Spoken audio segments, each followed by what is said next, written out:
Untuk cek suaranya ya.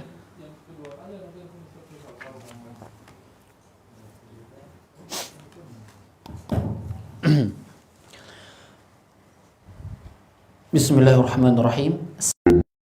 Ya ayyuhalladzina amanu taqullaha wa qulu qawlan sadida yuslih lakum a'malakum wa yaghfir lakum dhunubakum wa man yuti'illaha wa rasulahu faqad faza fawzan 'azima. Amma ba'du fa inna asdaqal hadits kitabullah wa khairal hadi hadi Muhammadin sallallahu alaihi wa ala alihi wa sahbihi wa sallam wa syarrul umuri muhdatsatuha fa inna kulla muhdatsatin bid'atun wa kulla bid'atin dhalalatun wa kulla dhalalatin finnar. Ikhwani fid din azani Allah wa iyyakum jami'an, marhaban bikum, marhaban ayyuha tullabul ilm. Naltaqi fi hadhihi al-lailah al-mubarakah wa sawfa nastamir dirasatana min kitab Talbis Iblis alladhi allafahu al-Imam al-Jalil Imam Ibnul Jauzi rahimahullahu ta'ala rahmatan wasi'ah. Selamat datang wahai para penuntut ilmu.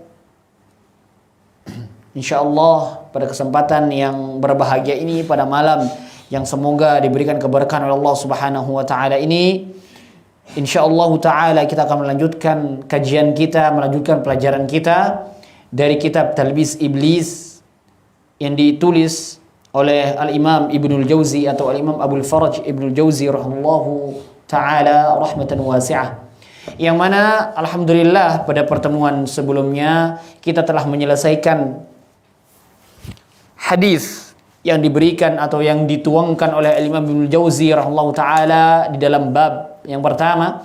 Bab yang pertama, al-babul awal, al-amru biluzumi sunnati wal jamaah, perintah untuk senantiasa berpegang teguh kepada ahlu sunnati wal jamaah. Wa qad bayyana, dan kita telah menjelaskan ma ma'na sunnah wa ma ma'na jamaah wa ma ma'na as-sunnati wal jamaah. Apa makna dari kata as-sunnah, kemudian apa makna dari kata al-jamaah, kemudian apa makna dari kata ahlu sunnati wal jamaah. Kira-kira antum masih ingat? Kita sudah terangkan. Masih ingat ya? Apa arti sunnah, apa definisi dari sunnah? Ada beberapa yang ingin ana ingatkan. Pertama adalah makna sunnah. Sunnah itu banyak orang memahaminya dengan sebelah mata. Banyak orang memahaminya dari hanya satu sisi. Ya, makna as-sunnah. Ya, kalau kita berbicara tentang perkara agama secara umum, maka as-sunnah yang dimaksud adalah tuntunan. Ya, as-sunnah adalah tuntunan. Akan tetapi kalau kita berbicara tentang bab al-fiqhiyah, bab-bab tentang fikih, tatkala disebutkan as-sunnah, maka itu makna atau persamaan kata dari al-mandub atau mandubah. Apa artinya? Sunnah, jikalau kita melakukan, kita akan mendapatkan apa? Pahala. Jikalau kita tidak lakukan, apa? Tidak mendapatkan apa-apa atau tidak mendapatkan dosa. Itu bagi ulama belakangan. Tapi kalau para sahabat, bagaimana kaidah mereka tentang sunnah? Jika dilaksanakan atau jika dilakukan akan mendapatkan pahala. Jika ditinggalkan rugi. Itu kaidah para sahabat. Oleh karena itu, para sahabat tatkala mengetahui sebuah amalan dari Nabi Muhammad SAW, dan amalan itu sunnah yang kita fahami, jika dilakukan mendapat pahala, jika ditinggalkan tidak mendapatkan dosa atau tidak mendapatkan apa-apa, maka para sahabat sangat bersemangat. Ini sunnah, ini sholat sunnah. Sampai disebutkan Ibnu Abbas, kemudian Abdullah bin Umar, termasuk salah satu sahabat yang sangat berpegang teguh kepada sunnah Nabi Muhammad SAW. Atau kita katakan sangat berpegang teguh kepada tuntunan Nabi secara umum, dan beliau sangat berpegang teguh ingin mempraktekkan apa yang dilakukan oleh Nabi secara utuh.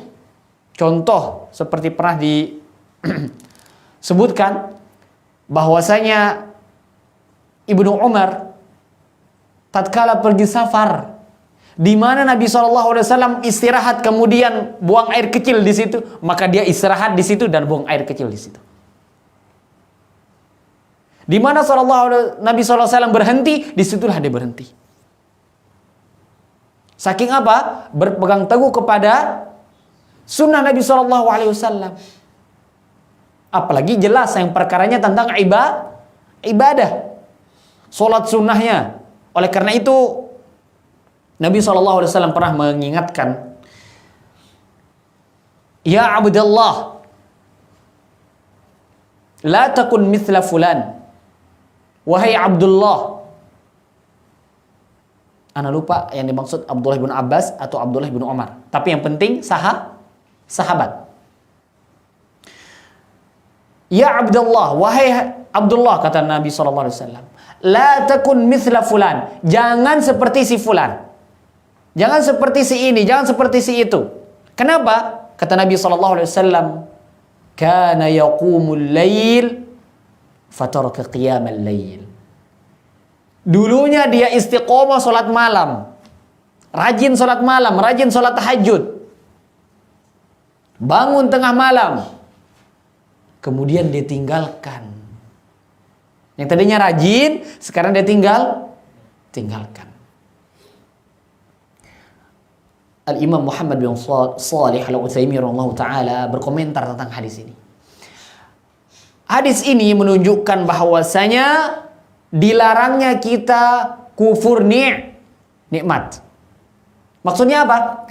Tatkala Allah Subhanahu wa taala memberikan kepada kita kesempatan, memberikan hidayah taufik untuk beramal, karena mohon maaf, hidayah taufik yang memegang hanya siapa? Allah Subhanahu wa taala. Innaka la tahdi man ahbabt, walakin Allah yahdi man yasha'u ila siratim mustaqim.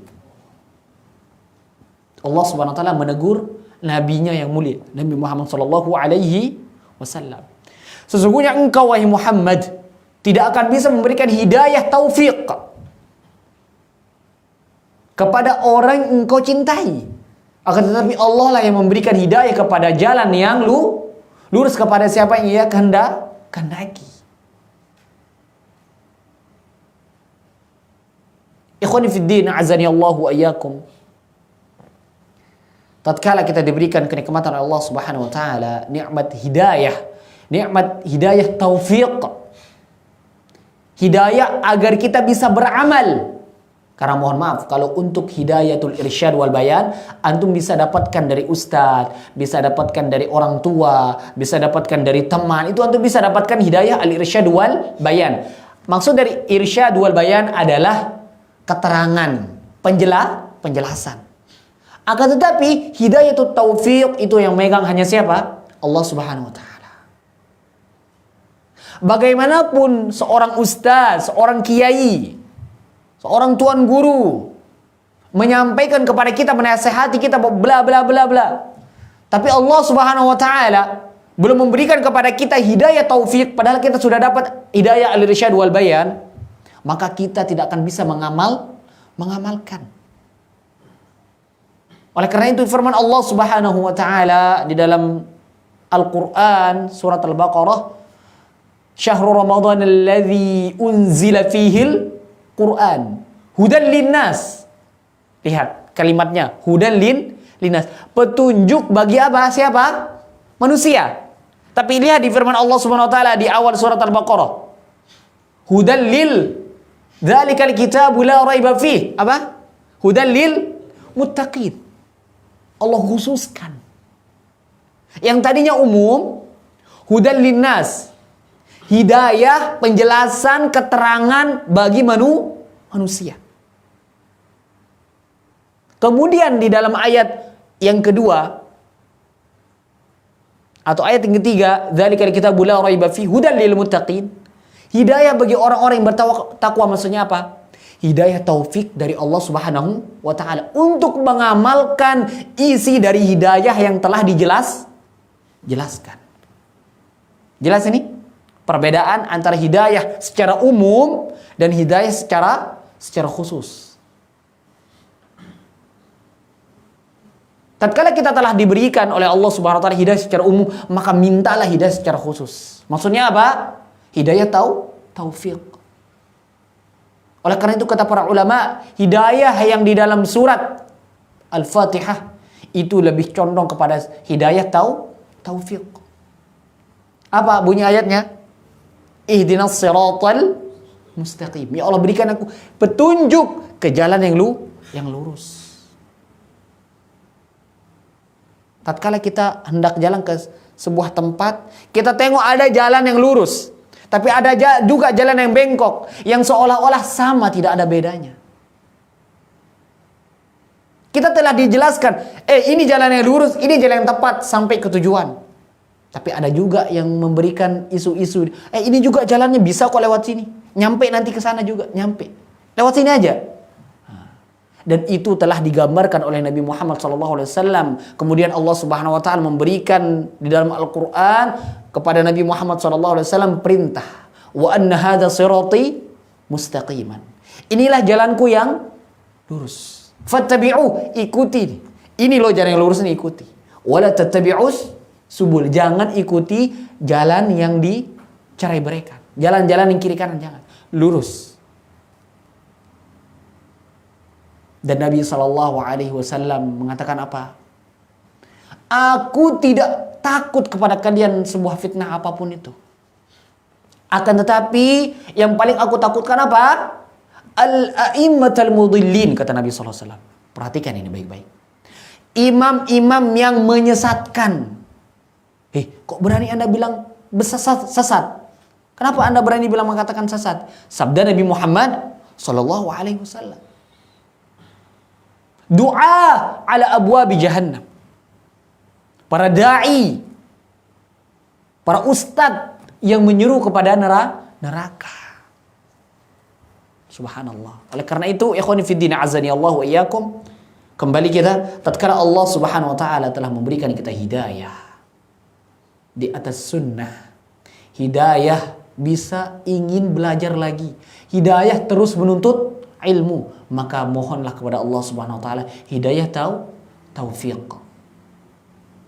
Sekian banyak doa yang Allah Subhanahu wa taala ajarkan kepada kita dari melalui lisan Nabi Muhammad sallallahu alaihi wasallam.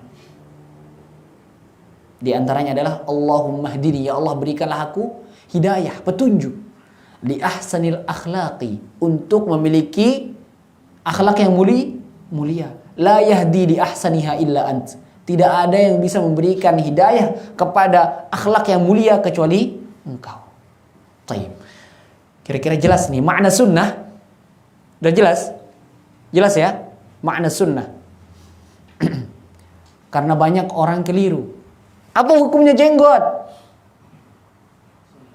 Sunnah. Jelas sunnah. Tapi sunnah yang mana yang itu maksud? Kalau sunnah menurut ulama fikih salah, karena ini bukan bab fikih. Ini kaitannya tentang keyakinan kita. Berkaitan tentang akidah, berkaitan dengan tuntunan Nabi SAW. Bukan masalah hukum, bukan. Oleh karena itu hukumnya yang tepat adalah wajib. Kalau kita bilang sunnah, betul ini sunnah. Maksudnya apa? Tuntunan Nabi SAW. Jelas Nabi SAW memerintahkan. Dan semoga Allah SWT mengampuni dosa-dosa orang yang mengatakan semakin panjang jenggotnya semakin bodoh. Semoga Allah SWT mengampuni dosa mereka dan memberikan hidayah. Tapi kalau mereka tidak tobat, urusan dia dengan Allah Subhanahu wa taala. Karena mohon maaf, jikalau orang mencela syariat, apa ininya ancamannya? Kalau orang mencela syariat, kufur, keluar dari Islam. Bukan kita mengatakan, Allah Subhanahu wa taala. Tatkala kita mempermainkan, menjadikan mainan. Kisah ini Kejadian ini terjadi pada zaman siapa? Nabi SAW ketika hendak pergi berperang. Tatkala pergi berperang, karena ada yang ikut bersama Nabi, orang-orang munafik. Tapi subhanallah, Allah SWT sempat memberikan kepada mereka keimanan. Apa kata orang-orang munafik ketika kumpul? Lemas kita ini, kita bikin seru-seruan yuk. Kalau bahasa kita nih ya, bahasa kita. Apa kita bilangnya, apa kita bicarakan ya, apa kita buat bercanda ya, biar seru gitu, biar nggak capek gitu, biar nggak letih. Kan perjalanan jauh. Nah, ada yang mengatakan di antara mereka yang mengatakan bahwasanya ma arghabu butunan wala ajbana 'inda liqa minhum. Tidak ada orang yang paling gede perutnya. Maksudnya apa? Kerjaannya makan terus. Dan yang paling pengecut ketika ketemu dengan musuh daripada mereka. Maksudnya siapa? Sahabat Nabi SAW. Nabi tidak tahu perihal tersebut. Dan ada salah seorang sahabat yang mendengar. Akan tetapi malaikat Jibril datang kepada Nabi Muhammad SAW, menyampaikan perihal tersebut dan menyampaikan firman Allah Subhanahu wa taala apa? Qul, katakanlah wahai Muhammad kepada mereka tersebut, abillahi, apakah dengan Allah Subhanahu wa taala, dengan syariat Allah Subhanahu wa taala, wa ayati, dan ayat-ayat Allah Subhanahu wa taala, kekuasaan Allah Subhanahu wa taala, tanda-tanda kebesaran Allah Subhanahu wa taala, wa rasulihi, dan dengan rasul-rasulnya, kuntum tastahzi'un, kalian mengolok-olok, la ta'tadhiru, jangan cari-cari alasan. Itu kan ketahuan hal tersebut. Kemudian Nabi SAW datang. Apa kata dia? Nabi, kami itu cuma bercanda loh. Gak ada niat kami serius. Kami cuma bercanda, bilang, yang paling buncit tuh, paling banyak makan tuh. Tapi giliran ketemu sama musuh, ciut. Tidak berani. Keok ketemu sama musuh. Tapi makan paling banyak. Yang dicela bukan langsung Nabi, tapi sahabat. Tapi karena ada yang mengatakan bahwasanya langsung mencela Nabi SAW. Langsung Allah SWT turunkan apa? La ta'tadiru. Jangan cari-cari alasan. Qad kafartum. Sesungguhnya kalian telah kafir. Loh, berani sekali Anda mengatakan kafir. Firman Allah SWT, baca. Ba'da imanikum. Ini yang saya, subhanallah, Allah itu maha karim. Allah itu maha mulia. Allah berikan keimanan kepada mereka, tapi tatkala mereka tidak bersyukur dengan keimanan tersebut, Allah Subhanahu wa taala akan menyesatkan mereka. La ta'tadiru, jangan cari-cari alasan. Qad kafartum ba'da imanikum. Kalian telah kafir setelah kalian beriman. Lihat, sampai disifatkan beriman kan oleh Allah Subhanahu wa taala. Setelah kalian beriman, padahal tadinya beriman. Oleh karena itu ikhwani fi din azani Allah wa iyyakum, hidayah di atas sunnah, hidayah di atas menuntut ilmu, hidayah di atas istiqomah melakukan perkara-perkara yang baik, itu sangatlah berat. Ujiannya besar. Karena ganjarannya pun besar. Maka oleh karena itu hendaklah kita bersyukur. Jangan sampai salah faham tentang masalah sunnah, apalagi mengolok-olok sunnah. Jenggot kambing, la haula wala quwwata. Bukan kita yang diejek, tapi syariat. Kalau sudah syariat yang diejek siapa? Nabi. Kalau sudah Nabi yang diejek siapa? Secara tidak langsung. Tapi sedikit dari mereka yang faham. Ini dia. Jangan sampai orang baru mencela seperti itu langsung kita bilang kafir. Jangan. Boleh jadi dia tidak tahu. Kewajiban kita untuk menjelaskan, akhi, tidak boleh seperti ini karena begini. Kalau dia sudah jelas bagi dia hujjah, maka tidak ada toleransi. Tapi kalau dia seorang ustadz, demi Allah gak mungkin dia gak tahu. Walaupun dia mengatakan hukumnya sunnah, tapi dia mengolok-olok seperti itu. Nasallallahu salamata wal afiyah. Azab Allah itu datang baghtah, tiba-tiba. Hati-hati. Tidak nunggu kita taubat. Taubat ini selalu terbuka. Allah SWT selalu bukakan pintu taubat. Kita mau atau tidak. Jelas ya? Mohon maaf, mukadimahnya agak panjang. Ini karena ini sangat penting. Semoga Allah SWT memberikan kita hidayah. Amin Allahumma Amin. Taib, ikhwan fiddin azani Allah wa iyyakum. Kita lanjut kepada pembahasan kita, kitab Talbis Iblis, halaman 22 ya. Yang al-iqtisad fi sunnah khairun min al-ijtihad fil bidah itu sudah selesai. Sudah kemarin? Udah ya. Sekarang berarti yang di bawahnya ya, akhbarana Abdul Wahhab atau akhbarana Sa'dullah bin Ali. Anda lupa kasih contreng di sini. Tapi kalau halamannya di sini. Taib, la ba'sa kita bahas. Berkata Imam Ibnu Jauzi rahimahullahu taala, akhbarana Abdul Wahhab ibn al-Mubarak, qala akhbarana Hamd bin Ahmad al-Haddad, qala akhbarana Abu Nu'aim al-Hafiz, qala haddatsana Muhammad bin Ahmad ibn al-Hasan, qala haddatsana Bishr ibn Musa, qala haddatsana Muhammad bin Sa'id, qala haddatsana Ibnu al-Mubarak an Rabi' an Abi al-Aliyah an Ubay ibn Ka'b qala alaikum bis-sabili was-sunnah. Alaikum bis-sabili was-sunnah.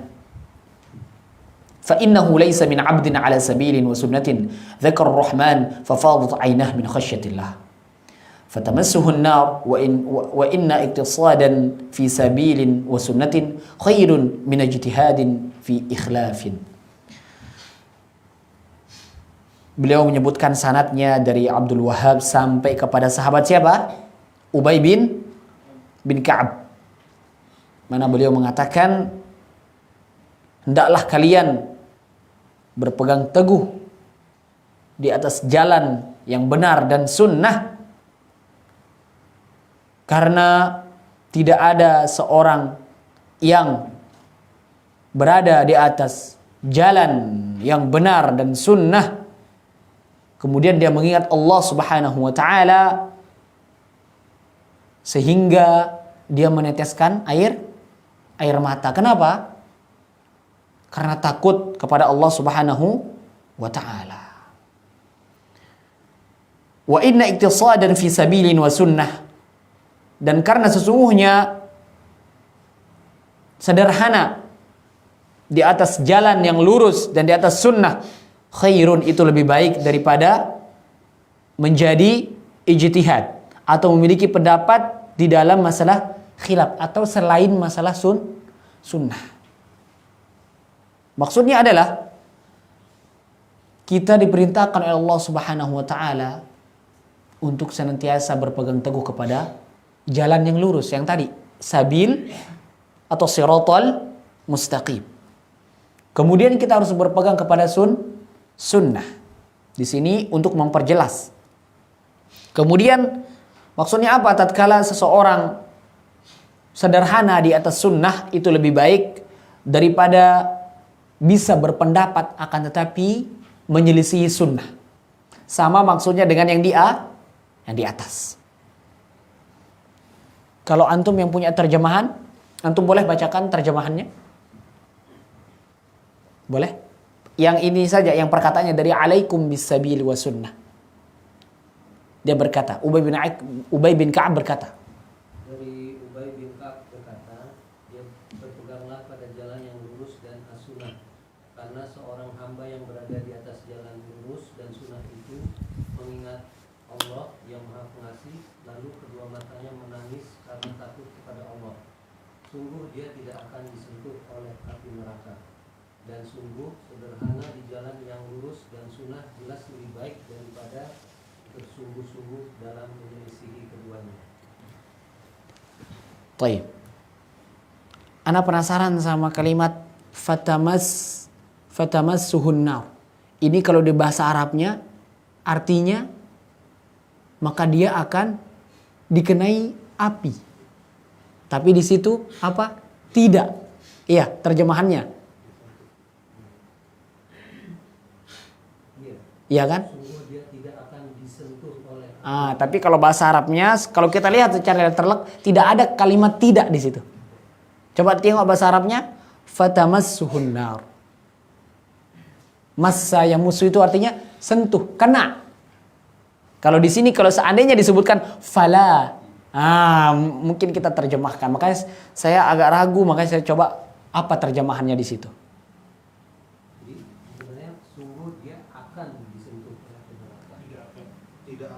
Kalau di bahasa Arabnya di sini, maka kita bilang dia akan disentuh oleh api neraka. Cuman lagi-lagi saya bilang, bahasa Arab kita tidak bisa terjemahkan literal seperti itu.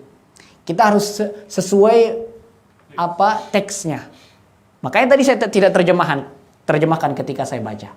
Saya tunggu terjemahan dari antum, ternyata memang artinya tidak. Nah, baik. Tapi bisa juga kita akan mengartikan di sini, dia akan dikenai oleh api. Maksudnya apa? Dia akan diuji di dunia ini. Karena Nabi SAW, ingat gak sabda Nabi? Orang al-mutamassik bis sunnah ketika akhir zaman, kaman massa al-jamr. Orang yang memegang sunnah di akhir zaman ini seperti memegang apa? Bara api, itu maksudnya. Dipermisalkan, diberikan permisal oleh Rasulullah SAW, saking susahnya, sulitnya, jarang ada yang kuat, kebanyakan lemah. Maka saya artikan ini, dia pasti akan diuji. Orang yang berpegang teguh kepada sabil, kepada jalan yang lurus dan sunnah, kemudian dia mengingat Allah Subhanahu Wa Taala sehingga meneteskan air mata, dia tetap, walaupun dia seperti itu, Allah Subhanahu Wa Taala tetap uji. Menguji tentang keimanannya. Oleh karena itu kemudian beliau sebutkan, dan sesungguhnya sederhana di atas sunnah. Nah, ini kan ujian. Banyak orang, mohon maaf, tatkala mereka mengetahui tentang ilmu bahasa dan segala macam, dengan bangganya mereka memiliki pendapat, akan tetapi itu menyelisihi sunnah. Itu ujian loh, mohon maaf, itu ujian. Dan ujian orang pintar lebih berat daripada ujian orang kurang pintar atau orang tidak pintar. Kalau orang pintar tuh dia akan menganalisa apa yang dia dapatkan.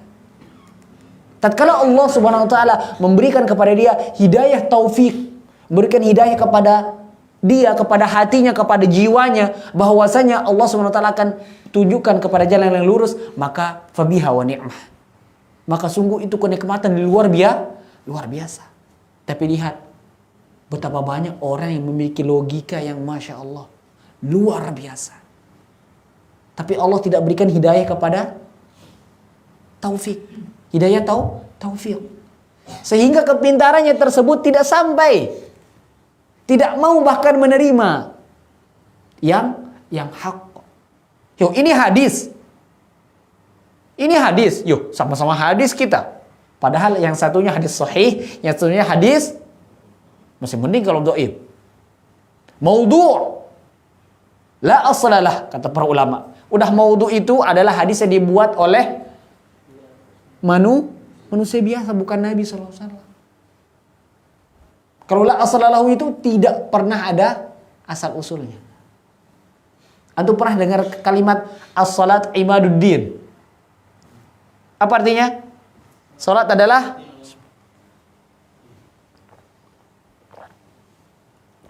tiang agama. Kata para ulama, ilmu hadis, orang yang ahli hadis, yang paham tentang ilmu hadis, seperti orang bengkel. Maksudnya apa? Orang bengkel, dia duduk aja di bengkelnya, otomatis nggak mungkin bengkelnya dalam di sini jalan raya, pasti di samping jalan raya. Orang yang lewat menggunakan sepeda motor atau kendaraan, dia cuma dengar suaranya sama orang bengkel nih. Apa katanya? Oh, ininya yang rusak, ini yang kurang. Oh, itu palsu, itu dia tidak pakai yang ori. Orang bengkel. Begitu juga dengan ulama hadis. Karena terbiasa dengan bahasa dari Nabi SAW. Apalagi bahasa Al-Quran, mohon maaf, berbeda. Bahasa Al-Quran itu bahasa dari Allah Subhanahu Wa Taala, bukan bahasa Arab. Beda dengan bahasa Arab. Hadis Nabi SAW jelas dari Allah Subhanahu Wa Taala. Akan berbeda. As-salat imaduddin. Bagi orang ulama hadis, tatkala mendengarkan susunan kata, kalau itu jauh dari bahasa Arab, walaupun betul jauh dari bahasa Arab, maksudnya apa? Tidak ada rasa mengena. Kalau bahasa Arabnya itu dzauq al-adabi. Apa kita terjemahkan? Apa kita bahasakan? Tatkala misalnya orang mau buat pantun atau puisi, dia pergi ke laut, merenung sendiri, kemudian dia bisa mengungkapkan, apa itu namanya? Dia bisa mendapatkan rasa, imajinasi. Itu ulama hadis. Ulama hadis itu kalau dengar orang menyebutkan hadis, kalau ini tidak dari Nabi SAW, akan ketawa atau akan merasa lucu. Karena mohon maaf, Anda lupa di zaman khalifah siapa? Ada orang, ada ulama, tapi dia ulama su. Tahu namanya ulama su? Ulama yang tidak baik. Dia berilmu tapi dia tidak baik, sehingga apa? Aku telah menulis sekian puluh ribu hadis dhaif. Apalagi tentang masalah Al-Quran atau keutamaan surat-surat dari Al-Quran. Insya Allah pada pertemuan berikutnya akan coba bawakan dari kisah siapa itu, kemudian kita sampaikan. Itu ulama hadis. Kalau dengar ada kalimat-kalimat yang sekedar mubtada khobar, Masya Allah. Oleh karena itu, kalau kita terbiasa dengar hadis, ini kita saja yang awam, kalau kita biasa dengar hadis Nabi SAW, insya Allah terasa dia mana hadis yang dhaif, mana hadis yang sahih. Bukan berarti kita pinter, bukan, karena ada rasa kita. Auranya itu, mohon maaf, hadis Nabi SAW itu adalah wahyu dari Allah Subhanahu Wa Taala. Wa ma yantiqu 'anil hawa in huwa illa wahyu yuha. Allah Subhanahu Wa Taala memberikan kepada Nabi SAW wahyu, memberikan mukjizat kepada Nabi SAW. Berapa? 2. Wahyu itu terdiri dari 2. Apa itu? Al-Quran dan Sunnah. Hadis Sallallahu Alaihi Wasallam. Oleh karena itu, ikhwani fiddin azanillahu wa iyyakum, jikalau kita melihat di sini, nanti antum lihat tidak ada ta'liqan. Apakah ini sahih atau tidak? Kenapa? Karena ini dia mauquf. Mauquf itu sampai sahabat. Ya, sehingga dinamakan athar. Athar itu adalah perkataan sahabat dan orang-orang setelahnya. Tapi kalau Nabi SAW apa namanya? Hadis. Baik, kita lanjut. Kemudian beliau rahimahullah mengatakan, akhbarana Sa'dullah ibn Ali, qala akhbarana At-Tarithi, qala akhbarana Hibatullah ibn Al-Hasan, qala akhbarana Abdul Wahid ibn Abdul Aziz, qala akhbarana Muhammad ibn Ahmad Asy-Syirqi, qala hadatsana Utsman ibn Ayyub, qala hadatsana Ishaq ibn Ibrahim Al-Marwazi, qala hadatsana Abu Ishaq Al-Aqra', qala sami'tu Al-Hasan ibn Abi Ja'far yadhkuru an Abi As-Suhba an Sa'id ibn Jubair an Ibn Abbas radhiyallahu anhuma qala an-nadharu ila ar-rajuli min ahli sunnah yad'u ila sunnah wa yanha 'anil bid'ah ibadah. Nah, Anda bacakan langsung dari sahabat Ibnu Abbas radhiyallahu anhu bahwasanya Ibnu Abbas berkata, an-nadharu, melihat kepada seseorang dari ahlu sunnah yang menyeru kepada sunnah dan melarang kepada bid'ah, itu sebuah ibadah.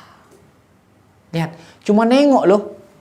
Nengok ada orang yang menyeru kepada sunnah dan melarang kepada perkara yang baru atau bid'ah, itu sebuah ibadah.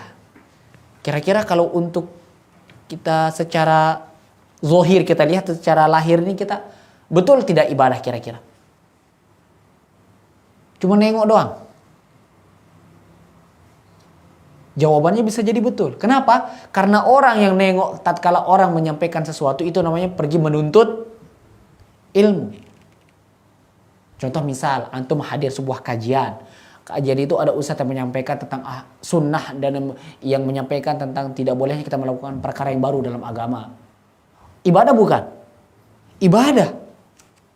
Tapi ini cuma sekedar melihatnya doang. Cuma sekedar lewat mungkin antum tengok. Sampai Ibnu Abbas mengatakan itu sebuah ibadah. Saking apa? Agungnya sunnah. Bukan orangnya, tapi sunnah. Jelas ini? Jelas ya? Taib. Kemudian beliau mengatakan akhbarana Muhammad bin Abi Al-Qasim, qala akhbarana Hamd bin Ahmad, Qala akhbarana Abu Nu'aim al-Asbahani qala hadatsana Muhammad bin Ahmad bin al-Hasan qala hadatsana Bishr bin Musa qala hadatsana Al-Humaydi qala anba'ana Sufyan bin Uyainah qala sami'tu 'Asiman al-Ahwal yuhaddithu an Abi al-Aliyah عن أبي العالية قال عليكم بالأمر الأول الذي كانوا عليه قبل أن يتفرقوا قال عاصم فحدثت بالحسن فقال قد نصحك والله وصدقك. Beliau menyebutkan sanadnya dari Muhammad ibn Abdul Qasim sampai kepada Abu al-Aliyah sampai kepada siapa namanya? Al-Humaydi. Dia mengatakan bahwasanya Sufyan ibn Uyainah mengatakan, aku mendengar Asim al-Ahwal menyampaikan tentang Abu al-Aliyah, bahwasanya Abu al-Aliyah mengatakan, hendaklah kalian berpegang teguh kepada perkara yang pertama, al-amrul awal. Maksudnya apa? Alladzi kanu alaihi qabla ayyatafarraqu, yang mana atau yang apa mereka di atasnya sebelum bercerai-berai. Qala Asimun, kemudian Asim mengatakan, fahaddatsu bihil Hasan, kemudian aku katakan atau aku sampaikan perihal tersebut kepada Hasan. Kemudian dia katakan, qad nasahaka wallahi wasadaqaka. Kata Hasan menyampaikan kepada Asim, betul kata Abu al-Aliyah, dia telah menasehatimu dan dia telah benar tatkala menyampaikan hal tersebut.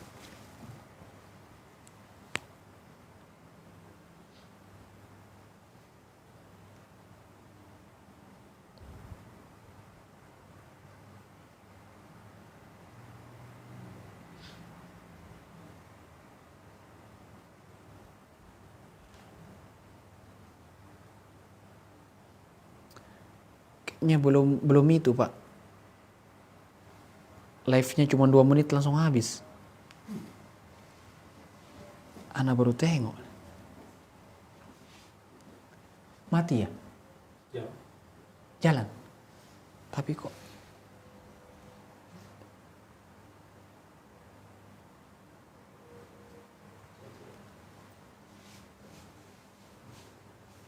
kalau kita lihat di YouTube habis deh, cuma 2 menit doang. Bukan 2 menit, malah 20 detik doang.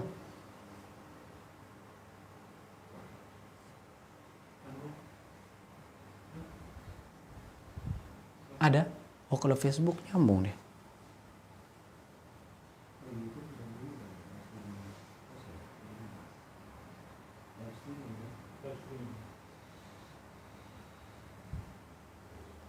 Cuma 20 detik kalau YouTube. Ana baru baca.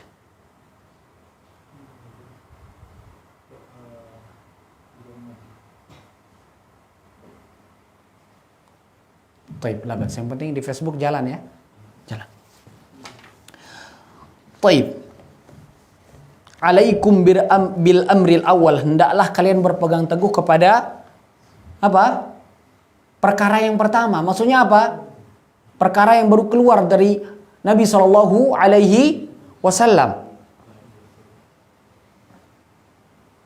Nanti boleh, nggak apa-apa, nanti disetting lagi. Yang penting Facebooknya jalan. Sebelum mereka bercerai-berai, tatkala di zaman Nabi Muhammad SAW, Allah Subhanahu Wa Taala menjaga umat tersebut dengan adanya langsung Nabi Muhammad SAW. Kemudian tatkala Nabi SAW telah meninggal, Allah Subhanahu Wa Taala menjaga umat tersebut dengan adanya para sahabat. Sampai ketika meninggalnya sahabat Umar radhiyallahu taala anhu wa ardah. Sahabat Umar pernah berkata, sahabat Umar radhiyallahu taala anhu pernah diberikan nasihat oleh siapa? Nabi Muhammad sallallahu alaihi wasallam. Wahai Umar, engkau ini bagaikan pintu, dan pintu tersebut suatu saat akan terbuka. Apa kata Umar? Ya Nabi Allah, ya Rasulullah, apakah pintu tersebut dibuka pakai kunci atau didobrak? Didobrak, kata Nabi SAW. Betul. Tatkala di zaman Umar radhiyallahu taala ada yang namanya, kalau antum ingat, Abu Lu'lu' al-Majusi. Dia bunuh siapa? Umar. Ditikam dari mana? Dari belakang. Subhanallah. Itulah maksudnya pintu yang dirusak. Kalau pintu ini sudah terbuka, kata Nabi, maka fitnah akan mulai tersebar. Maka ketika sahabat Abu Bakar memegang kendali khalifah, maka itu masih agak aman. Kenapa? Karena masih dekat dengan zaman Nabi Shallallahu Alaihi Wasallam. Tapi ketika zaman Umar, penaklukan kota-kota, dari kota ke kota itu, masya Allah, Romawi, Persia, jalan terus penaklukan. Sampai di tengah perjalanan dikisahkan bahwasanya, antum tahu Khalid bin Walid, beliau radhiyallahu taala anhu, dikisahkan bahwasanya tidak pernah kalah di dalam berperang, dan beliau sangat kepengen mati syahid. Tapi apakah beliau mati di dalam peperangan, mati syahid? Tidak. Beliau meninggal di atas dipannya. Subhanallah. Khalid bin Walid tatkala di dalam perjalanan menuju ke sebuah kota yang ingin ditaklukkan, apa kata sahabat Umar ketika beliau jadi khalifah? Turunkan Khalid jadi panglima, naikkan Abu Ubaidah bin Jarrah kalau tidak salah. Apa kata Khalid? Khalid nggak bilang, karena aku lebih jago, aku lebih pinter. Enggak, langsung turun. Jadi prajurit biasa. Tapi apakah dengan diturunkannya dari jabatan itu Khalid merasa, aduh gimana ini? Apakah seperti itu? Tidak. Kenapa? Karena yang dia cari bukan panglimanya, tapi perangnya, mati syahidnya. Jadi kita bisa ambil pelajaran bahwasanya apapun jabatan kita, yang menentukan itu adalah takwa kita. Mau jadi pejabat, mau jadi tukang cleaning service, mau jadi ustadz, mau jadi pedagang, kita yang menentukan kita di hadapan Allah Subhanahu wa taala ketakwaan kita.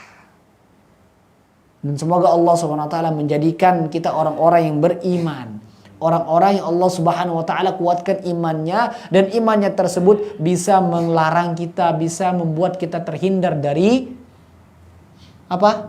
Nahi mungkar. Terhindar dari perkara yang mungkar. Allah Subhanahu wa taala berfirman apa? Innas salata tanha 'anil fahsya'i wal munkar. Sungguhnya salat itu bisa mencegah kalian kepada keji dan mungkar.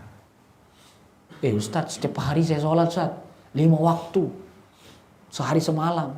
Sholat sunnah nggak pernah tertinggal, tahajud nggak pernah tertinggal, duha nggak pernah tertinggal. Tapi masih aja kadang saya gibah, Ustaz. Kok masih aja tangan saya ini melakukan sesuatu yang tidak baik, kaki saya melangkah ke tempat yang tidak baik, mata saya melihat sesuatu yang tidak baik. Kenapa? Perbaiki lagi sholat kita. Karena mohon maaf, sholat itu adalah amal yang paling mulia dari perkara yang wajib setelah syahadat. Makanya sampai-sampai Nabi SAW mengingatkan, sesuatu yang pertama kali, awwalu ma yuhasabu bihil abdu yawmal qiyamah as-salah. Fa in saluhat sa'iru amali, wa in fasadat sa'iru amali. Sesungguhnya perkara yang pertama kali akan dihisab di hari kiamat oleh Allah Subhanahu wa taala kepada hambanya adalah masalah perkara salat. Jikalau baik salatnya, maka amalannya akan ikut baik. Karena tadi salat itu akan mencegah kita dari keji dan mungkar. Kalau kita terhindar dari perbuatan keji dan mungkar, maka otomatis Allah Subhanahu wa taala akan memberikan kita hidayah untuk melakukan amal ibadah kebajikan. Kalau sudah baik salat kita, maka insya Allah amal kita yang lain akan baik. Kalau jelek salat kita, maka amalan kita yang lain akan ikut jelek.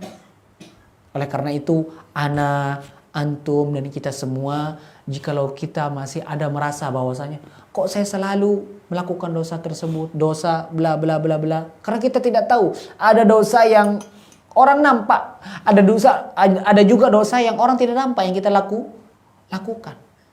Semoga Allah SWT memberikan kita hidayah kepada jalan yang benar, terhindar dari perbuatan keji dan mungkar. Amin. Allahumma amin. Taib. Kemudian beliau menyebutkan sanadnya.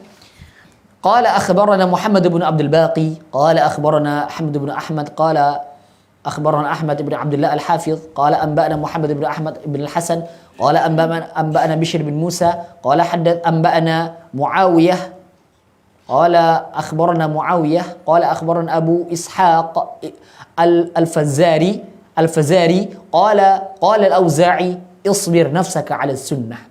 Waqif حيث وقف القوم وقل بما قالوا وكف عما كفوا عنه واسلك سبيل سلفك الصالح فإنه يسعك ما وسعهم. Subhanallah, perkataan ini luar biasa. Dari Muhammad ibn Abdul Baqi, beliau Ibnu Jauzi membawakan sanadnya dari Muhammad ibn Abdul Baqi sampai kepada Al-Imam Al-Auza'i rahimahullahu ta'ala. Beliau mengatakan, isbir nafsaka 'ala sunnah. Buatlah jiwamu itu bersabar di atas sunnah. Kok bisa kita disuruh bersabar? Karena tadi Nabi SAW pernah bersabda, memegang sunnah di akhir zaman seperti atau bagaikan memegang bara api. Karena susah, mohon maaf. Susah. Berat. Ujiannya luar biasa. Waqif haitsu waqafal qaum. Tegak, berhenti, cukup di mana al-qaum, yaitu para sahabat radhiyallahu anhum ajma'in, berhenti. Apa yang mereka lakukan, itulah lakukan. Begitu pendapatnya sahabat, lakukan seperti itu. Begitu pendapat sahabat atau begitu tuntunan Nabi, itulah lakukan. Wa qul bima qalu, dan katakan apa yang mereka katakan. Berpendapatlah sesuai dengan pendapat mereka. Lakukanlah sesuai dengan tuntunan mereka. Al-qaum di sini mungkin enggak orang-orang setelahnya yang dimaksud sama Imam Al-Auza'i? Enggak mungkin. Pasti orang-orang terdahulu. Kenapa? Coba lanjut. Apa kata beliau? Wa kuffa amma kaffu anhu. Tahanlah tahanlah diri kalian terhadap apa yang mereka tahan diri mereka terhadapnya atau kepadanya. Tatkala para sahabat radhiyallahu anhum ajma'in menahan diri mereka untuk melakukan keji dan mungkar, melakukan kesyirikan, melakukan kemaksiatan, maka kita harus tahan diri kita melakukan hal demikian pula. Wasluk sabila salafika salih, dan ikutilah jejak siapa? Jejak perjalanan pendahulu kalian. Yang mana? Yang saleh. Salaf itu ada dua. Ada yang soleh, ada yang toleh. Kalau soleh itulah para sahabat dan para tabi'in dan orang-orang yang mengikuti mereka. Tapi kalau orang-orang salaf yang toleh, yang tidak baik, maka itulah kaum Khawarij dan saudara-saudaranya. Dan kelompok-kelompok yang sesat selain mereka. Jelas ini? Kenapa demikian? Fa innahu yasa'uka ma wasi'ahum. Sesungguhnya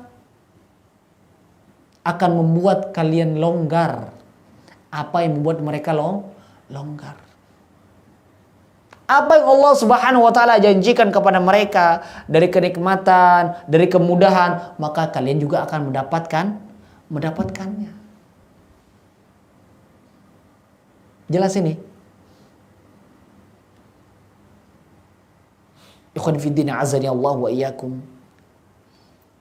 Tatkala kita mengingat bahwasanya sekian banyak ulama yang mengingatkan kita tentang berpegang teguh di atas sunnah, maka kita harus mengingat bahwasanya sunnah yang Allah Subhanahu wa taala berikan kepada Nabi Muhammad SAW itu merupakan tuntunan mutlak benar dari siapa? Dari Allah Subhanahu wa taala melalui lisan Nabi Muhammad SAW. Maka hendaklah kita istiqomah, hendaklah kita tetap berada di atasnya. Walau badai menerpa, ombak menerpa, ujian luar biasa, nyawa bisa jadi taruhannya. Karena mohon maaf, sering saya ingatkan kalau sudah ngomong seperti ini tuh, kita di dunia ini tidak akan lama. Kalau ada di antara antum yang umurnya sudah lebih dari 60, itu bonus. Tidak ada yang tahu. Oleh karena itu, kalau kita melihat sekian banyak orang yang mengatakan dirinya mengikuti aswaja. Antum tahu namanya aswaja? Singkatan dari Ahlus Sunnah wal Jamaah. Sekiranya mereka faham, sekiranya mereka betul-betul ngerti, betul-betul kembali, betul-betul semangat, tidak takut dengan kehilangannya dunia, tidak takut dengan kehilangan jamaah, tidak takut dengan kehilangan jabatan, niscaya mereka akan mengatakan yang hak itu hak dan yang batil itu batil. Semoga Allah SWT memberikan kita hidayah, memberikan mereka hidayah kepada jalan yang benar, istiqomah di atasnya sampai kita meninggal. Baik, nah rasa cukup sekian. Jikalau ada pertanyaan, silakan. Insya Allah pada pertemuan berikutnya kita akan bahas lembaran yang ke-23. Akhbarana Muhammad ibn Abi Al-Qasim. Insya Allah. Kira-kira apa yang kita jelaskan dari perkataan para ulama, baik dari sahabat, tabi'in ataupun tabi'ut tabi'in, jelas atau ada yang perlu ditanyakan?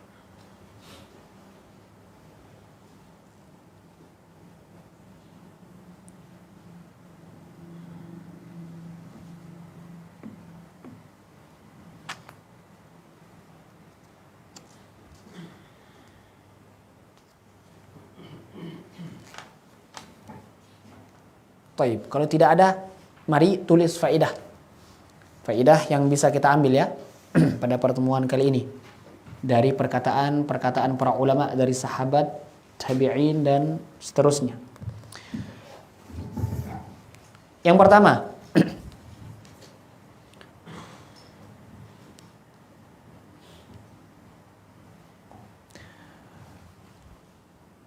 perintah untuk mengikuti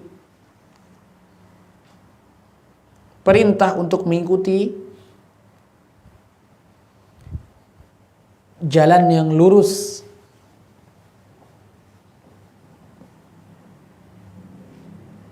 sunnah Nabi Muhammad sallallahu alaihi wasallam.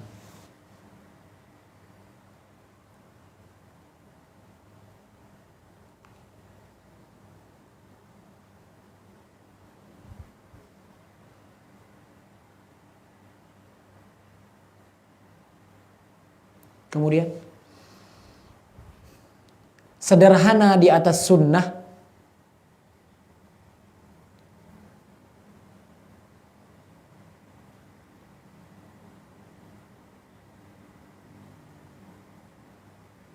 sederhana di atas sunnah lebih baik daripada bermegah-megah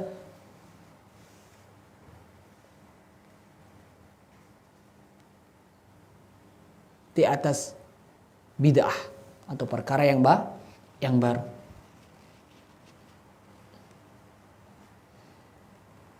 Yang kedua,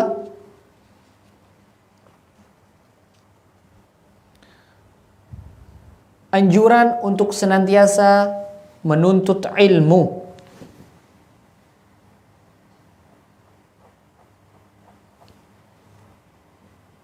Anjuran untuk senantiasa menuntut ilmu.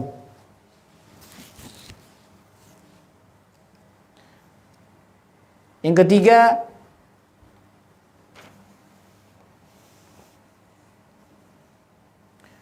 mulianya orang yang menyeru,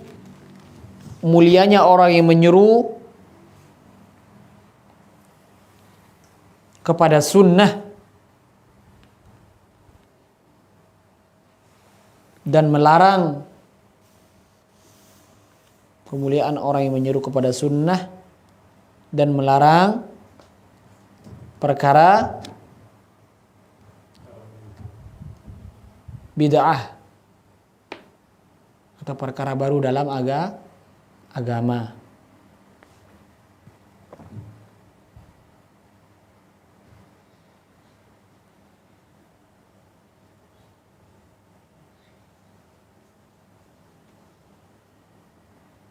Kemudian yang ketiga, yang keempat, kewajiban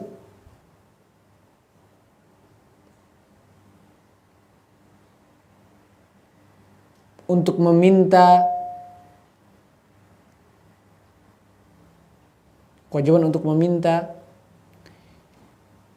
hidayah taufik dari Allah Subhanahu wa taala.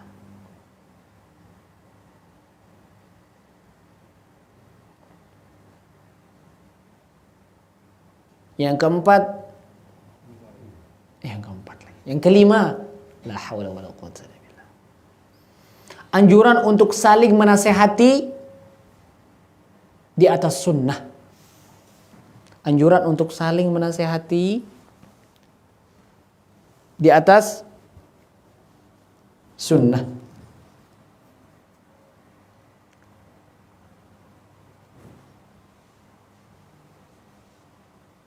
Yang keenam,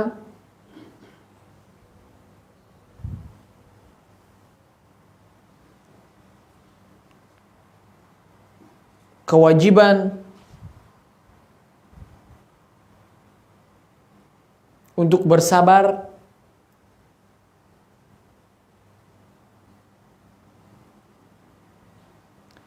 di atas sunnah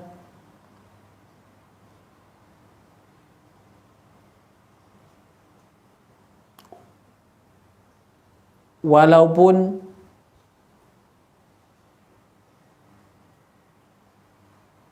ujiannya sangat berat atau luar biasa.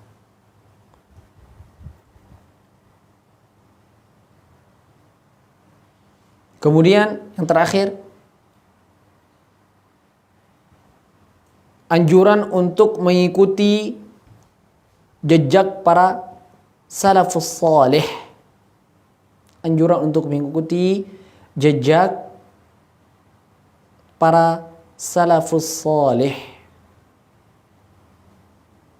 Kalau mau dalam kurung, para pendahulu yang salih atau yang benar.